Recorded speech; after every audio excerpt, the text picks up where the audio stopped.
am a staff midwife. I work under Tolong district in the northern region. I am a member of GRNMA, and last year I have not been well. I was diagnosed with stage 2 breast cancer, and actually during my diagnosis I was so devastated, so depressed, because we all know what the cost of breast cancer or any cancer condition in Ghana. And lo and behold, I was one person that actually didn't believe in the dream of GRNMA. Before I was sick, I always had issues with my district chairman, Mr. Augustine. I was virtually at the edge of leaving the association. But then breast cancer came in, and that was my last resort. I quickly ran to my district chairman, spoke to him, and he told me all I needed was to write a letter. And within 2 months, I was given 50,000 Ghana cedis to help me with my treatment. And this 50,000 Ghana cedis has been amazing. It has gone a long way to help me during my treatment. And so today, I am speaking to other nurses, midwives, all health professionals to join GRNMA. Let's all come together. It is not because I have benefited. I am not the only nurse who benefited from this fund. Even other nurses that I met during my treatment have also benefited from this fund. And I am so excited. As at last year, you had seen me, but today, as you are seeing me, I look fine. By God's grace, I look fine. And I give all thanks to my district executives, Mr. Augustine. He has been so wonderful. Aside the money, he calls day in, day out to check on me. The regional executives were always in my house to see how I'm faring. My national executives, you've all been wonderful. I want to say a very big thank you to all of you for the swift response when my chairman called. You obliged. And I am so thankful to my president, Ms. Perpetua. Actually, I'm one person that is so passionate now about breast cancer. I lost about 4 to 5 nurses during this journey. Yes. And it is my dream to meet my president so that we can dialogue or talk about other issues concerning breast cancer. So I want to say a very big thank you to Ms. Perpetua, all the executives. I say bravo for the good work done.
Good morning, comrades. Hey. Good afternoon, everyone. Good afternoon, our colleagues. Good afternoon, friends from the media who are here. Good afternoon to our colleagues who are online. Good afternoon to the general public. So this is a press statement we are issuing on the outcome of the meeting held with the Fair Wages and Salaries Commission, which came on yesterday, 15th July 2025. Following the meeting held with the Parliamentary Select Committee on Health, the Ghana Registered Nurses and Midwives Association was invited to a meeting with the Fair Wages and Salaries Commission to discuss the outstanding items in the collective agreement beyond the two items which had been communicated by the Honorable Minister of Health at the 10th July 2025 meeting held at the Parliament House. Parties present at the meeting with the Fair Wages and Salaries Commission were the Ministry of Health, Ministry of Finance, and the Fair Wages and Salaries Commission itself as the host. In the said meeting, the last two items out of the initial four items which had been tabled as priority at the 12th June 2025 meeting, namely the 8% non-basic allowance and the fuel allowance, were discussed. After extensive deliberations, it was agreed that 1.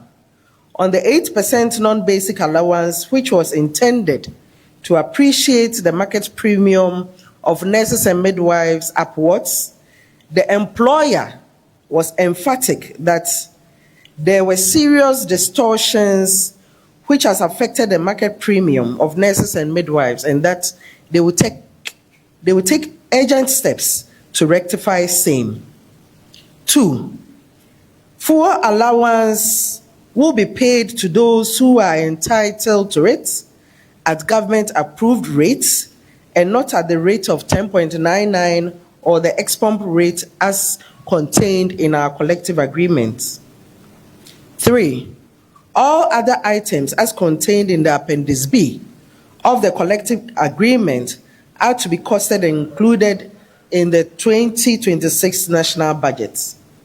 Additionally, the meeting agreed as follows: that 1, the employer would write to its agencies to implement the continuous professional development allowance, including the PIN and IN renewal, the 13th month allowance, the medical subsidy, and other related Category 2 and 3 allowances as contained in the collective agreement. 2, the employer is to ensure that all nurses and midwives have their accumulated required CPDs and are duly licensed by December 31st, 2025 to start practicing legally by 1st January 2026. Having considered all that has transpired on our front as workers, we wish to reiterate that we are here because someone chose to forget the collective agreement of nurses and midwives of Ghana during the transition. Someone also chose not to include the cost of our collective agreement in the national budget, read on 11th March 2025, and more importantly, the fact that a small section of our fraternity chose to curtail the implementation of our collective agreement last year. Never again should this happen in our beloved nation, Ghana, because nurses and midwives contribute significantly to economic development by virtue of the fact that the care we provide ensures a healthy population and direct increase in productivity within the formal and informal sectors of the nation. We deserve to be respected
Shemu ha, the person de to Jane say, a die any parliamentary select committee on health, Asia, no. Honorable Minister, sector minister, Maeti, as say, in your mammy, Nuna, abai agiatum semi budget, no more the becamo. The can't see and say fair wages at one suffering, say almost so many years, 15 July 2025, NRA.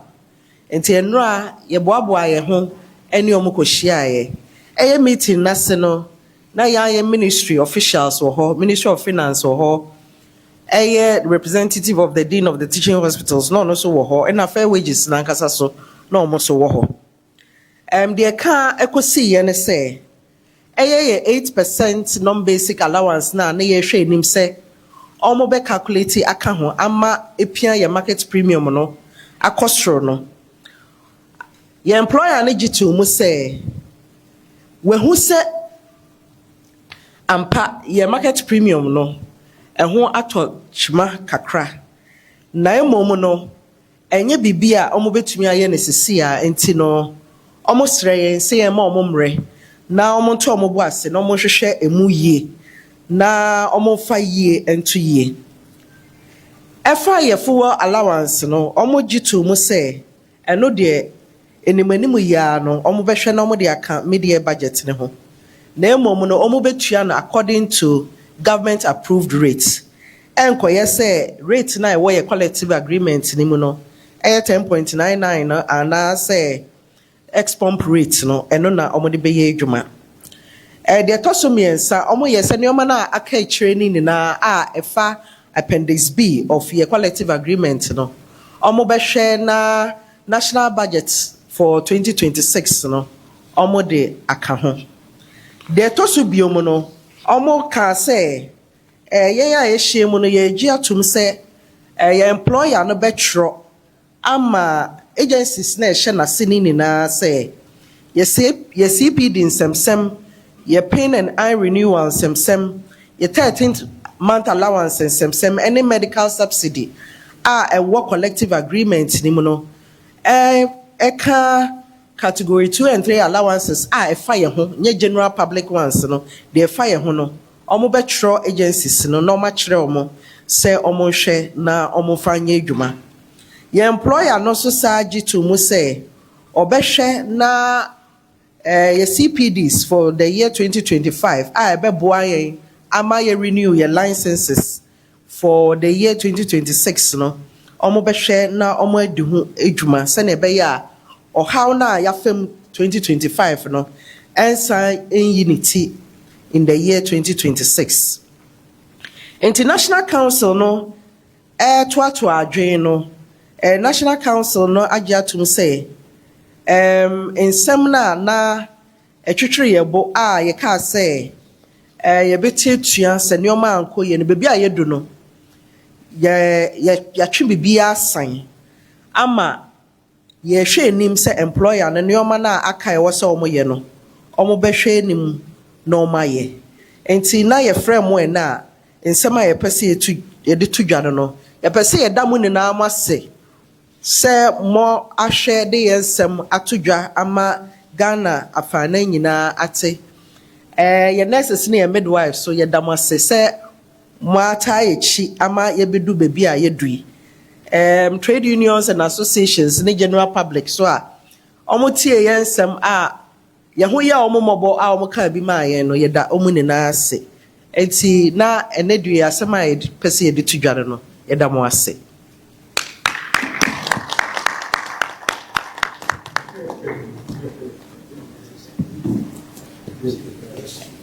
So at this point, if there are any questions, please let us have them and then we will answer them accordingly.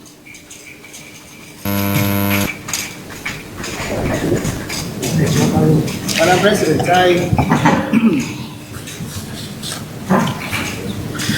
Right. Madam President, I was a bit surprised when you said your last engagement, which happened yesterday, sought to renegotiate a portion of the collective agreement, which says that a 10.99 fuel allowance cannot be paid, but rather a government-approved rate.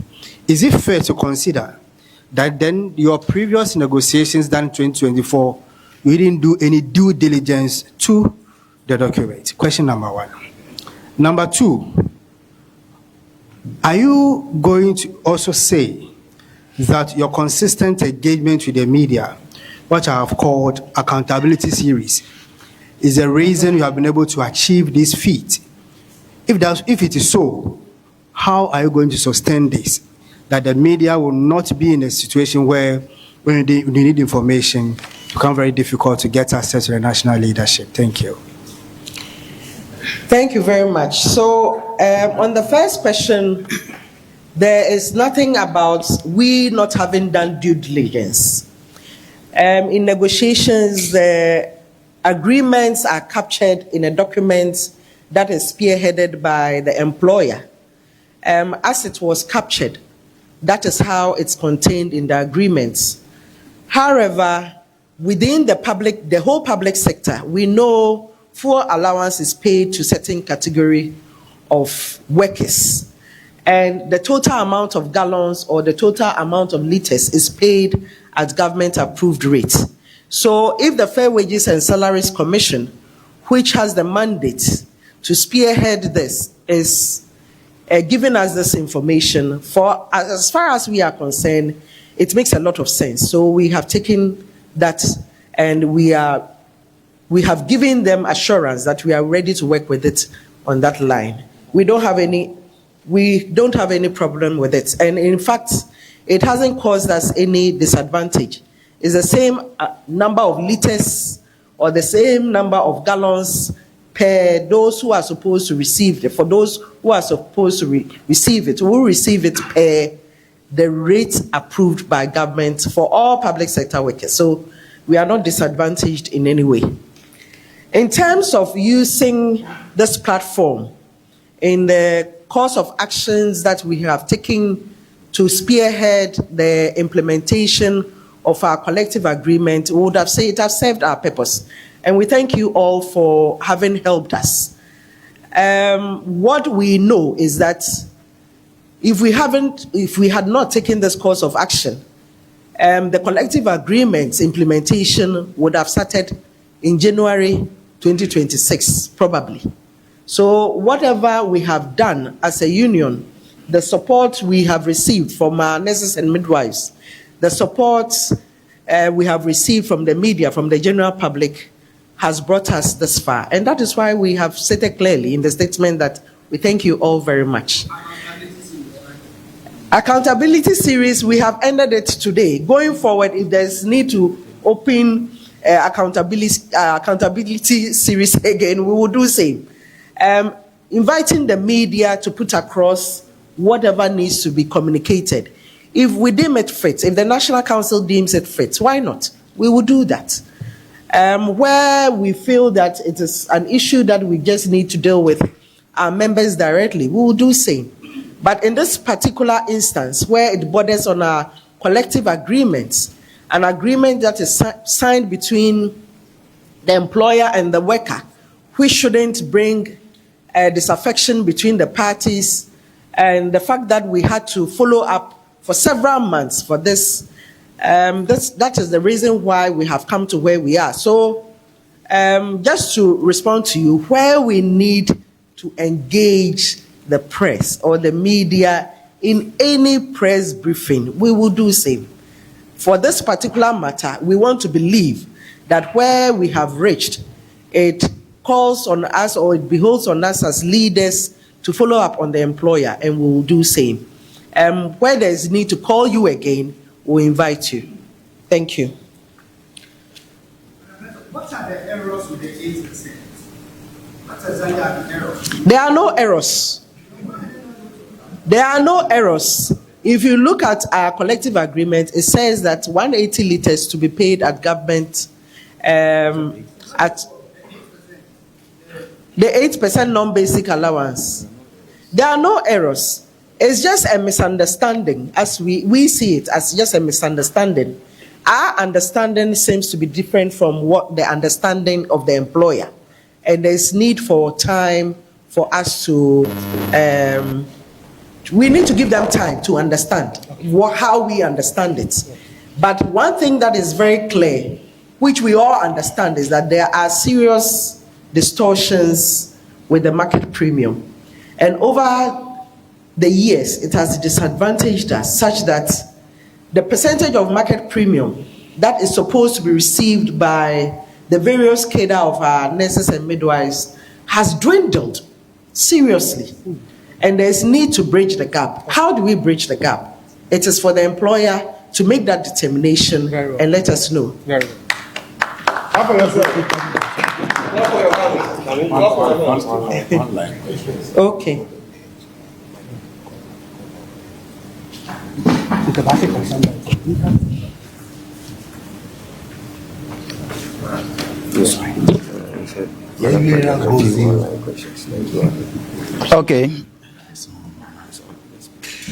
Okay. My name is Prosper Kubi, and I'm taking the online questions from our colleagues who are watching us from the various workplaces. Mr. Timothy, Madam President, kindly clarify the 8% for me is bringing confusion here. PCA is also asking, but why the tree, Ghana nurses? Abdul is saying, please, our salaries have not been paid for the past 8 months. Sandra Oche is also asking, will there be a back date for the payments? Then Tizabila is also asking, MOH should open the way for international migration smoothly. Thank you. Thank you very much. So I'm going to reiterate what I said earlier about the 8%. What I'm saying is that our understanding of the 8% non-basic allowance was to bridge the gap in terms of the losses we have made on the market premium over the years. And not just to serve as a percentage on the current basic salary, but to add on to the percentage, the current real percentage that we have.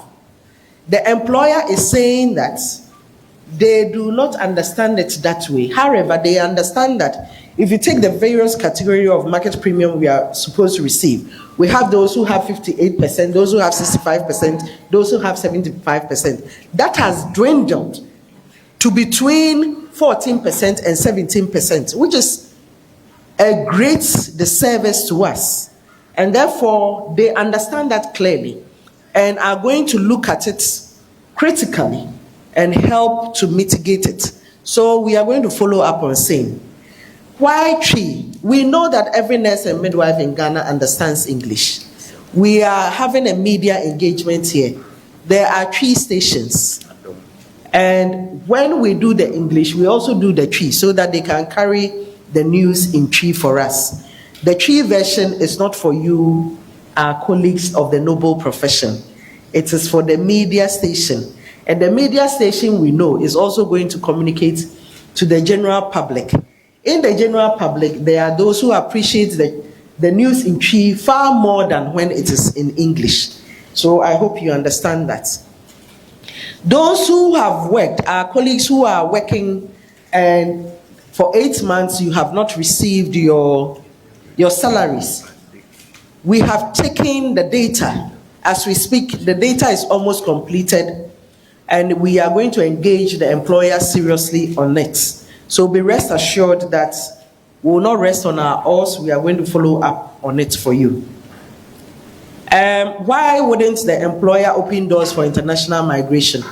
I must tell you, it's on the table of the employer. They are discussing it. The only hitch there is that the high-income earning countries are interested in nurses who have worked and have years of experience, a minimum of 3 years experience, and of course, with a first degree, and with an add-on specialty, you are a hot cake. However, our colleagues who are at home and not employed, there are close to 62,000 of them. They don't have that working experience. Majority of them don't have the first degree. Majority of them also don't have the specialty. So it is not for us to be leading this. We know that the Ministry of Health is leading that discussion with a few countries, and we'll see how it goes.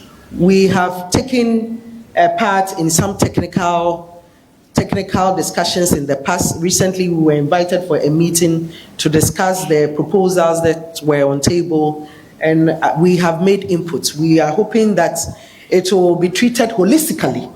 In treating it holistically means that we look at the education of the nurse and midwife in Ghana.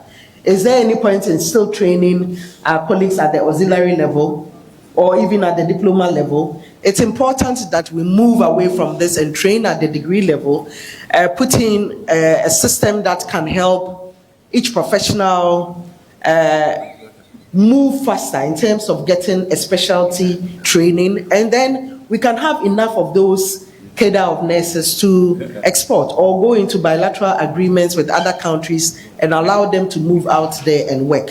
When you move out to work, you are pursuing your own socioeconomic interests, isn't it? Your financial stability and all of those things. If the employer doesn't want you to go, it means that the conditions of service needs to be improved. One way of doing that is implementing our collective agreement. And we have talked about this over and over again. If your circumstance is not good and you want to travel abroad and work, nobody can stop you. It's your right. If you go to the Ministry of Health and anybody is stopping you or they are delaying your clearance or anything, let us know. And we'll take it upon ourselves to follow up. We have had instances in the past where the ministry had put in some measures just to curtail the movement of nurses and midwives. It is not right. It is never an incentive package or a retention strategy that can mitigate the migration of professionals. If you do that, you are only pushing them to use unconventional ways of moving abroad, where they will use agencies and use other measures, and they will end up there, and as nationals of Ghana, they will be what? Exploited. So it's important that we allow the system to be free, the process to be smooth, and rather guide our professionals on how to move if they want to move. For us as an association, we support the bilateral agreements, which is really safer for professionals to move out there, because it guarantees your remuneration, it guarantees your other conditions of service, it guarantees your security, it guarantees your pension or your gratuity and all those things, and therefore it is the safest way to move out. But not everybody can have that opportunity. After all, when these countries are coming to recruit, they recruit a limited number, which means that individuals will still pursue their own interests through the required institutions in these destination countries, or they will try to use agencies that will approach them and try to recruit them. But the most important issue is that we must protect the interests of our nurses and midwives who want to move abroad and work. Movement or migration is a right of the worker. Thank you very much. There are still some questions. I think the last one is what? Whether they will backdate the payment. Backdating or arrears was not part of the employer's proposal. They have indicated that it is going to be difficult for them to do that. In the follow-ups that we will be doing, we'll continue to follow up and see whether it is a possibility. If it is not, what we should assure ourselves with is that the life of this document is almost ended, and we will have the opportunity to renegotiate our conditions of service. Thank you very much.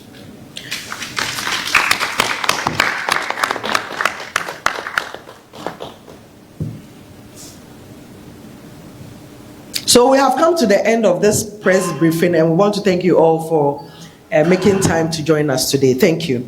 God richly bless us all.